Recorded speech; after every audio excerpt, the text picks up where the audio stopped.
Hey there everyone and welcome to another Neo Monsters video. This is a continuation of the tournament, the semi-finals, me versus Unknown, and this is part 2, so if you haven't seen part 1 already, then go check out the link in the description to go watch that.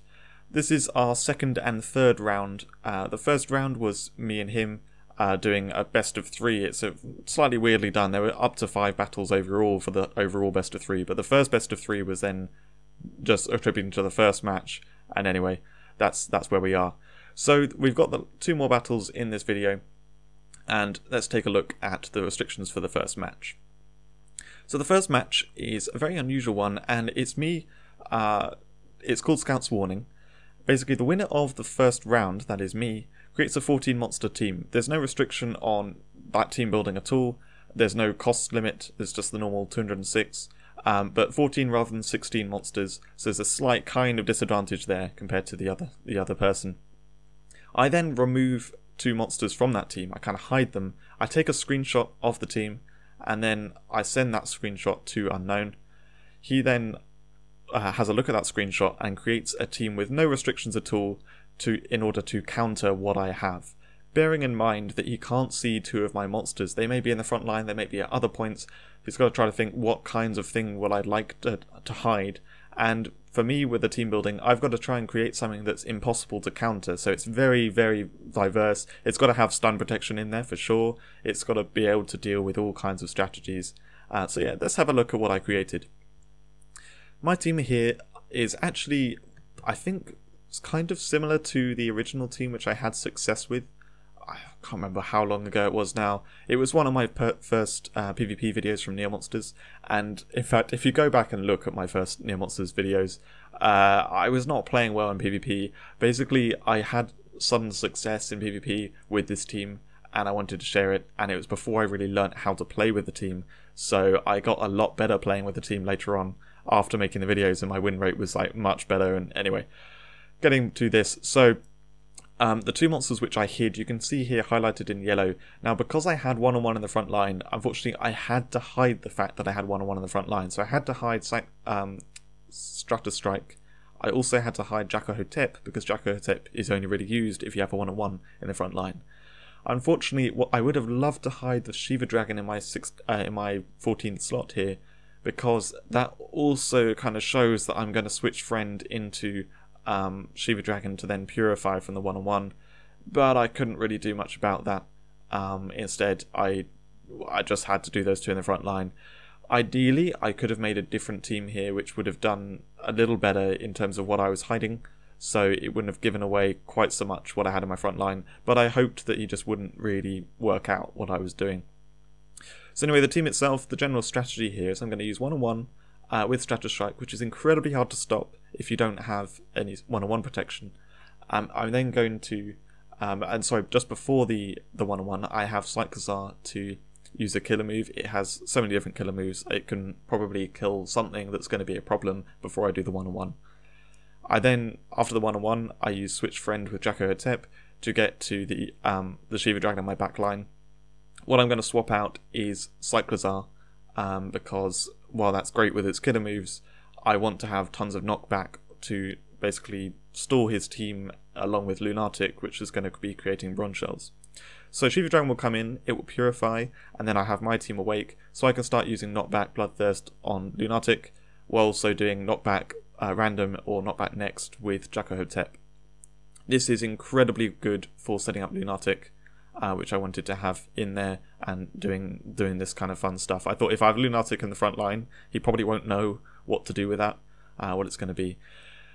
But anyway, so 5th and 6th, I have basically stun protection, because my front line there doesn't really have much stun protection, and in terms of what he's going to see with those 2 monsters removed, he's going to think that I've got Mechaviathan and an Angel Lion in the front line. And I thought that would kind of look a bit realistic with then Malwing in 5th position and stuff. But anyway, so it's some pretty cool stun protection, sweeping potential. Mechaviathan with a team turn is brilliant with the knockback stuff, because knockback's quite high to you, and between them, from knocking back and the team turn, then you can essentially get 3 more knockbacks out of the team turn. Bear in mind this was before the change to team turn, so you can use team turn straight away when Mechaviathan gets a turn when we're doing this battle. you can get tons of knockback going. You can completely disrupt the enemy team with all the bronze shells and just generally the knockback. That it can be pretty solid if it gets to do that. Then looking further back, it's basically a mixture of very strong monsters with a mixture of poison in there, bit of stun in there. I've got some purifying mist, lots of whole ground shields and stuff. It's quite hard to kind of deal with. I suppose poison on his side could probably deal with it quite well because, I mean, shields and whole ground, they all get countered by poison. But overall, some really solid monsters here. I can have secret skills on lots of them because of the cost limit, and I'm only having 14 monsters. So anyway, that's my team.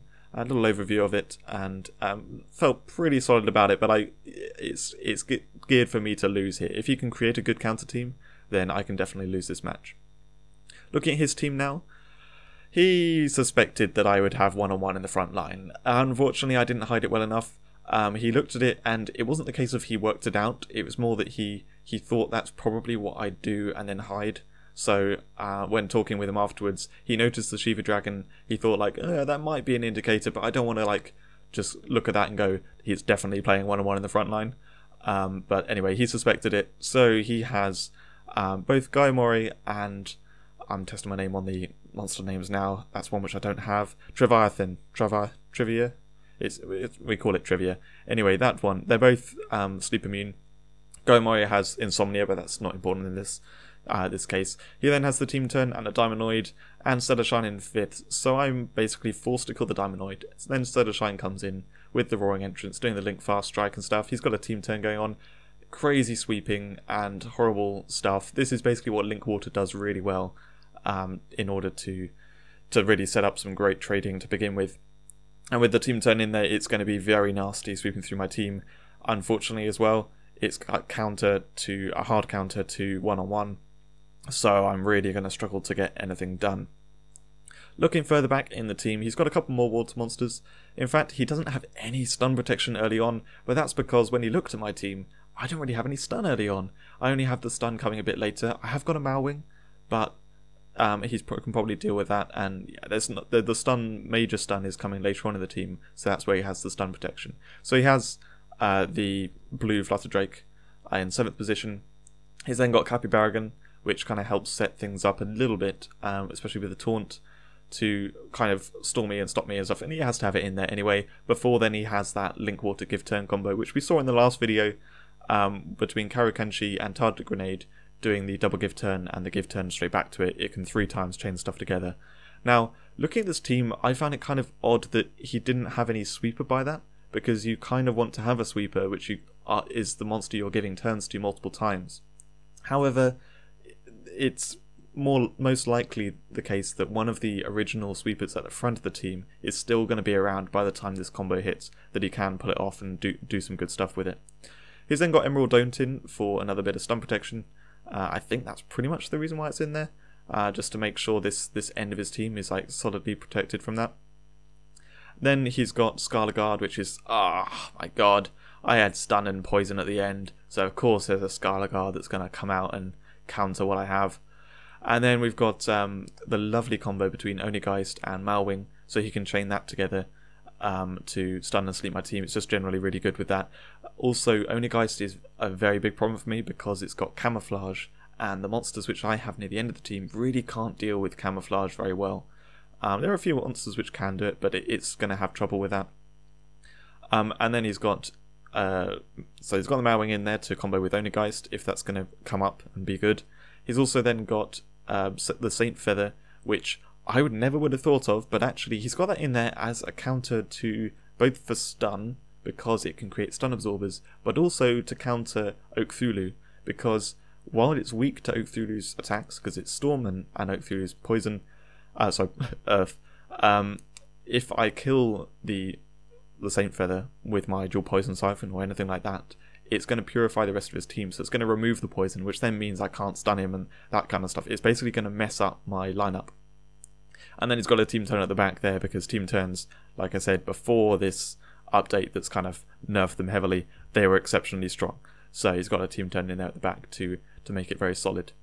Overall, this team looks very, very strong, and it's not what I wanted to see when you look at my team first of all. So let's see how I do when it gets to the match. Now this match I've increased the speed to 1.5 times. This is simply to get through it a little bit faster. You know already that I lose this match because there's one after it. Plus it's riddled with mistakes, and I thought it'd be more interesting to talk for a long time about the team building aspect of it for this particular match. It's quite interesting than actually to show the match at length. So we jumped in and I saw, he's got a one-on-one counter. There's almost no point me using it one-on-one in this case, so I just shielded my Strato Strike. He then goes ahead and uses the Link Stealth All, and he then gets to work sweeping through my team horribly for me. He's got this this sneak attack, double sneak attack. That's the one. Now he doesn't have stun protection, so he does get stunned a little bit here. Well, I say a little bit. His monsters are stunned really quite nicely, but he's able to sweep through so much of my team with those moves that he's definitely in an incredibly good situation, and he can set a shine as soon as I kill that Diamondoid, which is why I skipped there to protect my Bloomaluga. So it takes like a couple of my monsters. I've only got a few left. I've got to kill that Diamondoid at some point, so I do it now. His set a shine comes in. He's not entirely sure it's going to kill the Dolphreeze, so he does a little skip first of all. Now at this point, I could kill Mechaleviathan or set a shine. I go for Mechaleviathan. I'm going to try and open him up to stun because I do have stun at the back of my team. I have a little look at what's going on there. Now at this point, I make a mistake, I believe. What I should really be going for here, I'm looking and seeing how he has a stun absorber next, and I go for Treviathan.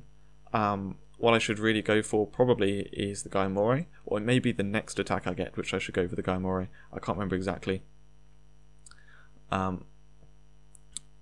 So yes, I can choose to water cannon something. What do I choose?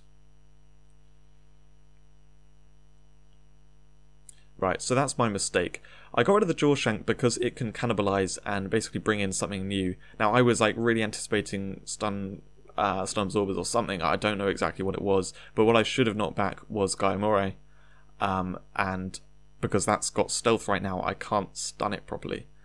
And also, it was the case that I'm trying to think now exactly because we skipped over it a little bit quickly, but basically I could have saved my Nova Drake, which would have been much more ideal for me, I believe. Anyway, continuing on, we've got a bit of a problem with the Karukenshi coming in. I can't kill the Gaimore because it's stealthed, and after this match we talked about it. That Gaimore really messed me up. I should have knocked it back or taken off the stealth or something. I need to get rid of the Tartan Grenade so he can't do that combo, because otherwise as soon as I bring in Karukenshi then the combo would go off. I wanted to get rid of the stun protection at this point, but annoyingly the Emerald Don't is about to come in, which has stun absorb too. So I'm like, okay, maybe I can like poison 3 of them and then do instant poison flash or something. But yeah, I can't really do that. Now I skipped there with Oak Thulu. What I really should have done was a double repulse, and then killed the Scarlet Guard with Valzarine. However, I didn't think that Valzarine Confidence Strike would kill Scarlet Guard. It was only when Scarlet Guard came in I was like, oh, actually it probably will. So I ended up doing it anyway and knew that was definitely a mistake. So I get rid of his stun protection at this point. 3 of his things are stunned, but Oak Thulu's not going to get a turn, so that's not going to work. I don't mean to sound too bitter about this. Sorry if I'm going a little bit overboard with it. But yeah, I'm in a terrible situation right now. He can get rid of my Dracorosa, and there's not really much good I can do with any target here. If I kill the Onergeist, which would be nice, then the Saint Feather has Retribution. If I kill the Saint Feather, then poison's removed. If I kill Malwing, probably should kill Malwing, so I killed Malwing. Capybaragon, though, I definitely underrated in this match, and in a few others, I think, because it had that Swallow coming in, and I always forget about the Swallow. So I get rid of the Saint Feather. The stun absorbers are in, but everything's had poison removed. Well, I don't think I haven't even got any stun left in my team, so it's a case of how well can I try and control this. Get rid of Emerald Don't. I now go to try and get rid of Capybaragon, I believe, because there's not much else I can do. Oh no, I do Purify Mist because I decide to underrate Capybaragon again.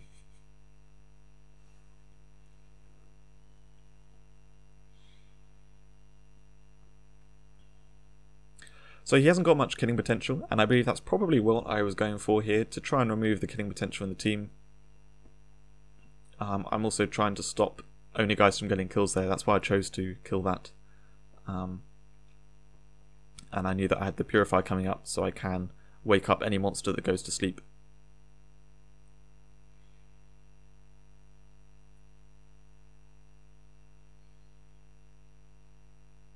So I do the Purify at this point.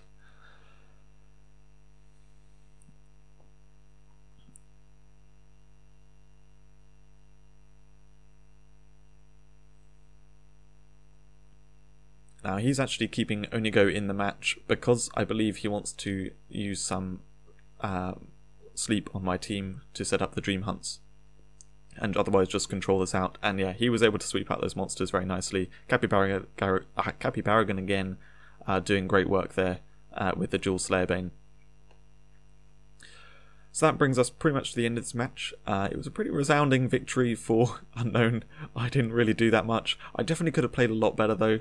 I could have opened up to stun protection earlier on and killed the right targets. I messed myself up with the Gaia Morai, and there are various things along. If you watch it through again, I'm sure you'll notice. So anyway, let's move into the next match. We're now on to the final match of this semi-final. We're 1-for-1 overall, and this is called Accomplice Dilemma. So in this one, it's not weighted towards any one person, unlike all the previous battles that we did in this tournament, where it did actually kind of go towards the person who won, who was weighted for. So anyway, in this battle, we have to not use our captain. Instead, we use our vice captain, and then we create a team using only two elements. Those are the vice captain's element and the element weak to that. So this is best illustrated just moving straight into the teams. My team here is a storm and water element. So my vice captain, if you've been following my videos, you'll know it is Lunatic, and it's the one which I have selected here. So for that reason, everything has to be storm and water, and I have far more storm monsters in terms of what's viable in PvP. In terms of water monsters, I just haven't picked them up as we've gone along. I've got a few big standout ones, which are Blue Maluga, Cyclozar, and Dolphreeze. You can see all three of them in here. Mechavathon has been nerfed by this point, so I did not include it. And then the rest of my team is Link Storm. Now, I wasn't sure if Unknown knew this or not, that I didn't really have that many water monsters and that I'd be predominantly Storm, so I started my team with the water monsters in the case that he was sort of preparing for my Storm monsters, which he kind of knew I had. I wanted to try and trick him a little bit there and show like, oh look, I'm using a water team, when actually it's a Storm team coming up. He was using Holy and Shadow. I had no idea what monsters he had, but I did know he didn't have Angel Lion. He told me that because he thought I knew, and he didn't really want me to kind of be scared and preparing for Angel Lion and stuff. He felt a bit unfair if he wanted to kind of, he wasn't going to lie and say he had Angel Lion, and then he didn't actually have it. So anyway, looking at this team as we go through, we've got Blue Maluga in the front line behind a Protector, and a couple of monsters which are going to be killing things. I've then got Dolphreeze, which is going to be coming in and putting the two Dimenoids, so it's essentially going to be protecting my Blue Maluga. Now the reason Tigeron is in there is because the double give turn means I can give turn to the Blue Maluga if it gets stunned, because when I tested this I found that if I did kill through a few monsters, as you can with Cyclozar, Tigeron and Dolphreeze, you tend to trigger some kind of stun. Between Shadow and Holy there is a fair amount of stun, there's some sleep in there as well, so I needed to be able to double give turn to make sure Blue Maluga doesn't get just taken out of the match completely. After that I then start going into my Storm, and I thought I'd try out the monster there, which is the new mythic. Well, I say new mythic, it was one of the first mythics, but it was my new mythic because I'd only just hatched it. So Storm Mythic, the XYZ, it's got a couple of almost annoying passives that don't really help you out that much. They are Stun Absorb, which basically means it's going to be stunned out of the match, and the Ion Field, which will stun enemies as they enter the field. Now because he didn't have an Angel Lion, I knew that wasn't going to be a huge issue, because if there is an Angel Lion, then if anything enters on their team, then Angel Lion gets a turn. So if he had any entrance control, he can just basically chain together Angel Lion turns. So anyway, I thought I'd have that in there, and with the idea of setting it up, the Double Survivor, because it's actually quite strong with Double Survivor, I've got next in line the the monster I cannot think of, Bunker Beast, and Strike. So basically Strike's going to come in and do a one-on-one. Now behind Strike I have 2 monsters which can purify my team, which means no matter what the situation is when Strike enters, I should be able to one-on-one quickly and still be able to recover from the sleep on my team. But I've got Bunker Beast there with the sleep immunity to be doing the killing while the one-on-one's going on. I've also got the XYZ Mythic to have the double survivor charged after the sleep comes off. That's the plan. So that middle section is a bit of a one-on-one. I've always wanted to do a one-on-one mid-game. I haven't really messed around with it that much, and this team I thought was a good chance to try that out. Going into the back of the team, I had to include Lunatic somewhere. I just couldn't really find the place for it. I was trying to work out if I could have it in the front or the mid-game. Something just wasn't going to work out. I basically dumped it at the back of my team, and I put a few good monsters around it. So I've got the Penguinator there, brilliant in the Link Storm, and also Zeus Worm, always very solid monster, and Galvbane is basically there because I didn't have the cost for more legendaries, as well as the Water Give turn monster. Galvbane is lovely. It's very easily overlooked once you get a great monster collection, but it's just such a brilliant monster for just getting kills and doing stuff. Now, the Pooper you might see here, and you might wonder why that's in there if I'm only allowed Storm monsters. It is the Storm Pooper, so it makes the Storm Moth, and I checked with Guess Who's Back, or Sherlock, whatever you want to call him, the host of this tournament. I asked him, can I use this? Does it break the rules? And he said no, it can class as a Storm monster. So that is in there with the shocking entrance, and hopefully I wanted to test that out because it had just come out at the time, and this seemed like the place to fit it in. So that's my team on the whole. As you can see, just general sweepers, some one-on-one in the mid-game, stun stuff, and good sweepers at the end as well. Hopefully it should come together and do good stuff. Taking a look at his team, he has Holy and Shadow monsters, as I said earlier. His team, he said he didn't really put too much thought into it. He actually forgot that he has Harlequin. You can see down at the bottom there, he just got Harlequin at this point, and he really should have included that because it's an awesome monster, and he knew that I have Lunatic in my team, which literally sets up Harlequin. So anyway, what he made this to do is basically be a Voidress Bloodbath quick killing team. He just wanted to try and make Voidress work quite nicely. So he has it with Tailor Knight to do the instant shield, the accelerate, and then he's going to be using the ritual on Tailor Knight to start charging the Bloodbath, and then doing stuff there. Now, there's not a huge amount of synergy between some things here. He has the give turn there to try and help Voidress. He has basically 2 auto protects to stop me from killing Voidress earlier on. However, he has Sweet Feather coming in next, which I would say doesn't really synergize quite so well because it's going to sleep some enemy, but then Voidress wants to do the Bloodbath, which is then just going to hit all enemies and obviously wake up the sleeping enemy. But like I said, I think that's probably an aspect which he didn't really think about too much, and he loves sleep. Sweet Feather is an awesome monster, especially when it's with the protects there. I'll kill one of the protects, it will come in, I can't kill it before it gets a turn, does the double dream hunt and sleep something else, so he can just do huge control with the sleep, send it back into Mojonator. Great control kind of stuff going on there. But anyway, moving back, he also doesn't have any stun protection until he gets to Bitter Beast in the 7th position, which is something I can definitely abuse. However, unfortunately, the stun in my team is later on in my team.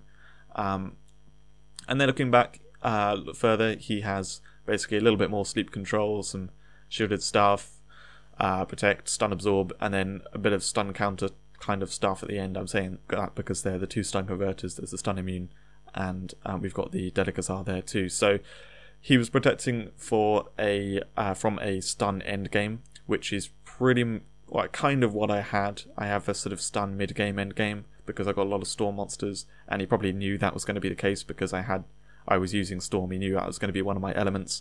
So anyway, that's quite a cool team though overall. He didn't put too much thought into it, but if I were to break it down in greater detail, you can see some of the synergy between the monsters and how it does work quite nicely. Under normal conditions it wouldn't work too well because there's not a huge amount of damage stuff at the front and support for Voidress, but it is a cool team and it's going to work well in this match. Moving into the battle here, I want to say, like with the first match, this battle is just riddled with mistakes from my part, so I'm going to try to not be too bitter about how I played. But, you know, I'm not going to pretend that it was all perfect gameplay. So anyway, I hit Lord's Reign down there because I know I can kill it off at this point. Now, looking at this, I want to skip turn with Blue Maluga so I can basically, on the first turn it gets, to use the Tsunami. That's the kind of plan I'm trying to line it up. I use Stun Killer on Lord's Reign. Luckily it doesn't get redirected to the Frustrate Salvia. If it was going to, then I could do the hit all with Titanomorph. I was happy to just kind of give up Titanomorph for that. But anyway, as you can see, he's doing his stuff like I said he would. Use the Purify Mist on Mojonator because that's going to mess me up a little bit there. Gets to do the lovely Double Dream Hunt. Unfortunately, it would have been perfect if Titanomorph hadn't been slept. Literally anyone, if anyone else had been slept, then I could have purified with Titanomorph. But unfortunately, it was Titanomorph who got slept, and you know that happens. So now getting a turn. Unfortunately, I can't fast strike anything. I'd really like to get rid of that Frustrate Salvia, and I also need to remove the stealth in order to do the times up properly. So trying to work out what to kill. I think get rid of the shield from Venus because Venus is probably going to be a problem, but it gets redirected to Salvia. It doesn't matter too much because I can now use the times up and kill it. I just couldn't really do too much at that point anyway, so it doesn't really matter too much. Now he gets to do the Double Dream Hunt, take out my Dull Freeze. It's very unfortunate for me there. So now I can knock back anything I like. I'm looking at this and I'm thinking, okay, probably Voidress is the thing I need to get rid of. I'm calling it Voidress, it's actually Venus. So I knock that back, and Disikian comes in. I'm like, okay, I need to do the Tsunami on Disikian as well. So I'm currently protected by 2 Dymanoids very nicely. I decide to fast strike Bitter Beast at this point because it looks like the smartest decision. I need to get rid of the stun protection because my stun's just about to come in, and he can't really Desperate Bite well enough, because if he hits the number 3 Dymanoid, then he won't heal at all. And if he hits the number 1 Dymanoid, it's not really doing much for his team. So he smartly uses Life Flip Friend. At this point, my Blue Maluga's been stunned, so I'm like, okay, I'm going to give it a turn with my Dual Gift turn here. However, it's actually the case that Blue Maluga doesn't have Tsunami charged, but in fact, what I do here is even more of a mistake. So I can sequence my moves if I were to give turn as I well, the other way round, and then both skip behind Mojonator. If it skips back, I can do the instant load. Now what I instead did was just the worst possible thing. I gave turn to Blue Maluga first, and then used the instant load already. So now at this point, I can't skip behind Mojonator, and the Tsunami isn't charged, so I can't kill Disikian. So I just use Water Cannon on Disikian and kind of suck it up. He's still got the stun protection, really annoying me. He's got that exit plan, which you know, he brought in for the Dreamy Entrance. I still need to get rid of Bitter Beast. That's my kind of primary concern here. Really annoyingly, I can't line things up to use the Stun Killer, then skip with something, and then use the Fast Strike and have something right there. Because if I use Stun Killer, I'm going to be behind Onigeist anyway. And in fact, that Dymanoid was asleep, so couldn't really do much there anyway.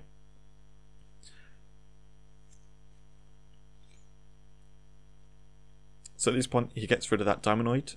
Pretty smart choice, to be honest. Starts charging the Bloodthirst on Onigeist. Unfortunately, Onigeist was the one that got put to sleep. That's never a good thing for him. And I get rid of Sweet Feather because he can purify all and remove the sleep from Onigeist.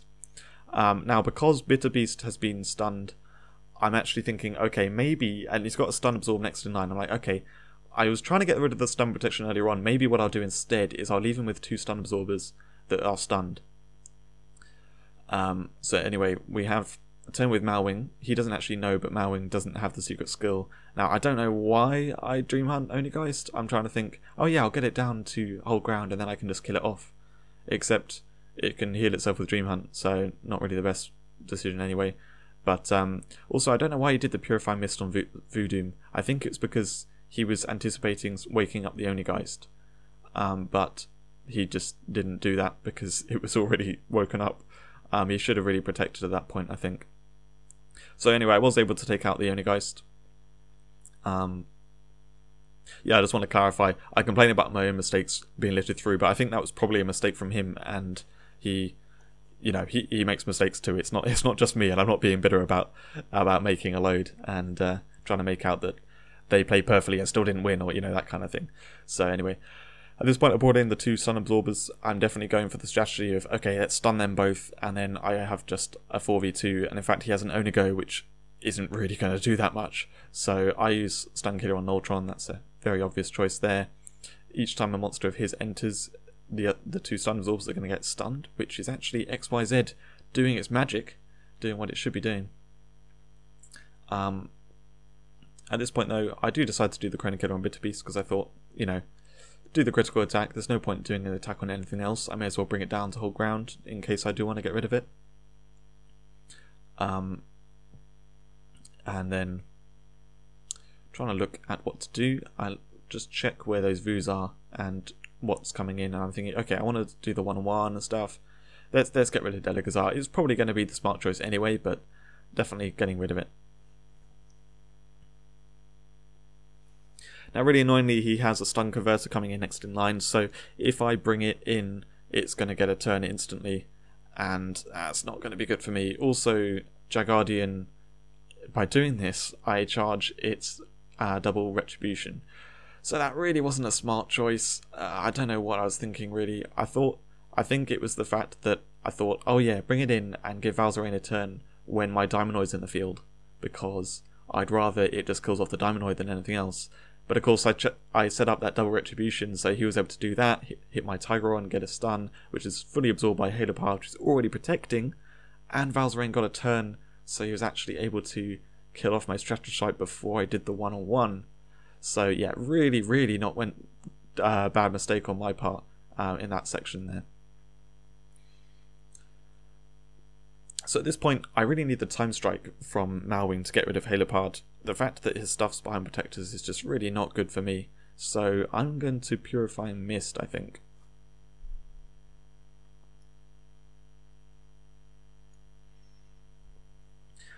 Malwing can now hit the Halopard, kill it off. He's weak to stun-ish as a stun converter and a stun immune. It's not ideal, but I do need to make him weak to stun.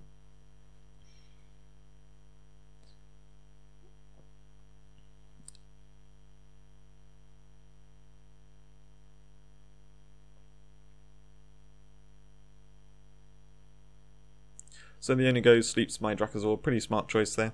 Well, I say pretty smart. I can Purify with the Pooper. But either way, he wasn't really going to do too much with the Onigo there.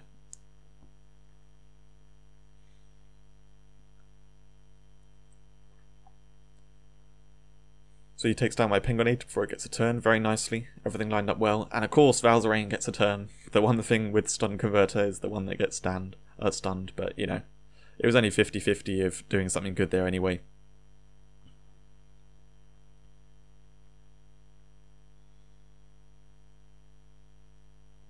At this point, XYZ is not too much of a problem to him, but it does has the double survivor coming up, so probably the smart choice to get rid of there.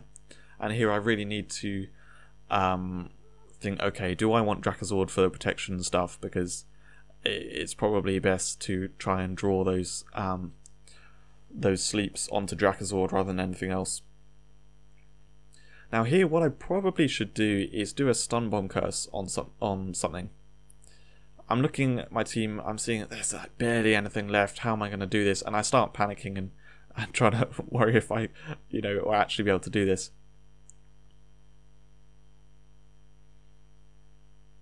So I decide to remove the shield from Valzarane because I'm thinking, okay, that's probably the smart choice. And then I come to this turn and I realise, oh no, it really wasn't, because I'm just going to knock back Valzarane anyway. So yeah, I should have just done a stun bomb curse, past time to line up my next move nicely as well, done the knockback as I did, and then do what I'm about to do, which is the Thundering Metamorphosis.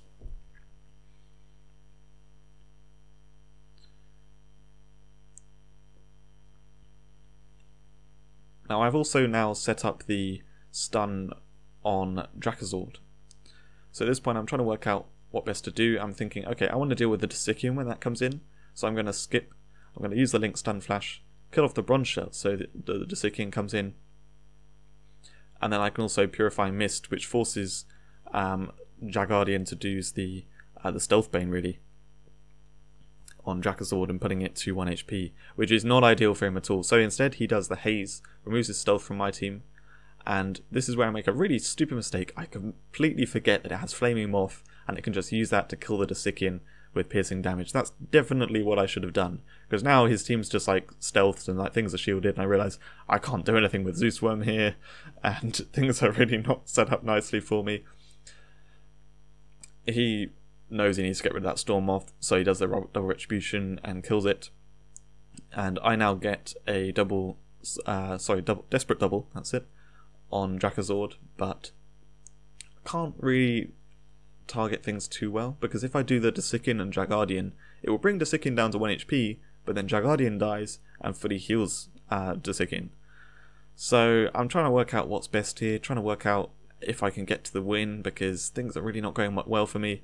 I decided to go for it in the end. I'm like, I need to get rid of that Jagardian, it's just going to mess me up big time. So now I decide to bring Desikin's health down. I probably could have exit planned there. I don't know exactly why I decided not to.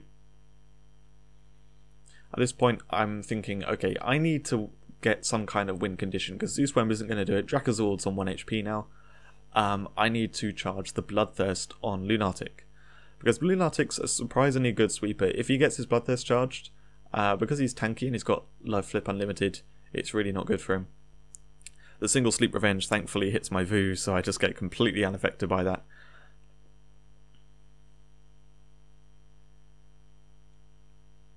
Use that Bloodbath, put me down to my last few monsters. I stun that Desikin because I just can't let it get a turn, it's going to mess me up big time if it does.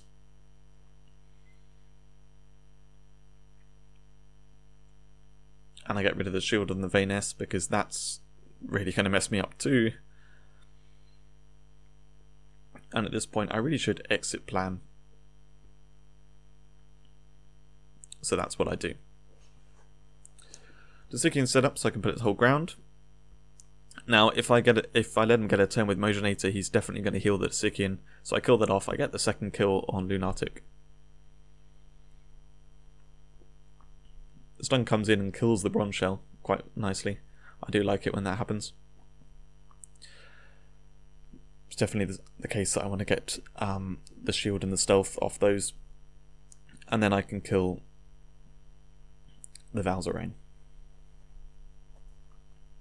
I could in this case kill the Vayness and even with Valzarane. I think in both cases I probably win, but I worked it out that basically I could beat him this way. So I just played it out. So that concludes this match. I get a lovely little final showdown with Lunatic and Mojonator. It was super close. I really enjoyed playing with Unknown. Just looking over these matches that I realised all the mistakes I made. But anyway, it was great, and I'm now into the final, which is against Star-Lord. So that's going to be happening quite soon. I'm going to try to bring out the videos. I think it's going to be in about a month, but we'll get there. So thanks very much for watching. I hope you enjoyed it, and I'll see you in the next one.